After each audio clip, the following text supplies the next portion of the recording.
How's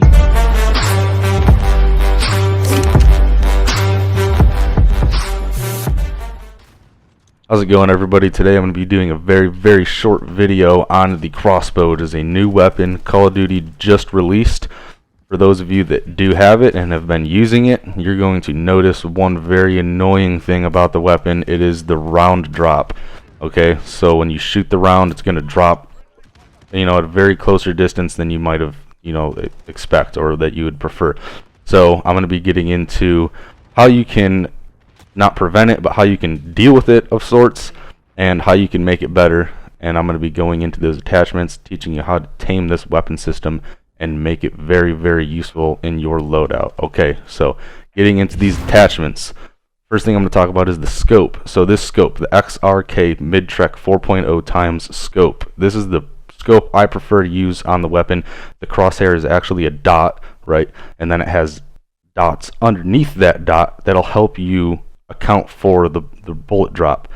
You simply, if they're out a little farther out in the distance, aim up, put the next dot down on your target, so on and so forth. If they're out further, you put the next dot down. It'll help tremendously with accounting for that bullet drop.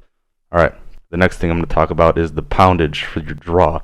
So I use the 200-pound draw. Okay, this will help with your damage range and your bolt velocity. Your bolt velocity, basically, that's how fast your bolt is moving. If it's moving faster, you won't have to lead your targets off as much if they are on the move. It'll also not drop as fast, so it'll travel farther before it starts to drop, and this will help tremendously.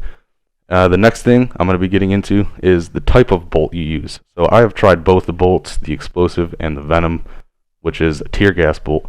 I prefer the explosive. The reason for this is they both affect bolt velocity. That's not that big of a deal. It doesn't affect it too much. The explosive bolt, however, if you do miss, it will blow up. So if you're a little short, you hit just in front of them, you hit the wall in front of them, it'll blow up. It'll more than likely kill them. The tear gas one, it doesn't activate unless you hit somebody with it. And it doesn't kill anybody. It's not lethal. It's just, it makes it annoying for them. I don't know. Like, the only time you're going to get a kill is if someone runs into it and they're already pretty injured. So I prefer the explosive bolts. Plus, if you get a kill with it, chances are there's going to be a teammate running up on them, and then you're going to get 2 kills with 1 bolt. You peg that first dude, then it blows up, and then you get that second kill. So the next thing I'm going to be talking about, and the last thing, is the perk, sleight of hand. Very necessary. The weapon reloads very slow. You get sleight of hand, you can get that second bolt on there fast and get very good follow-up shots. Thank you, everybody, for watching very much. If you have any questions, please feel free to comment. Don't forget to like and subscribe and turn on that notification bell.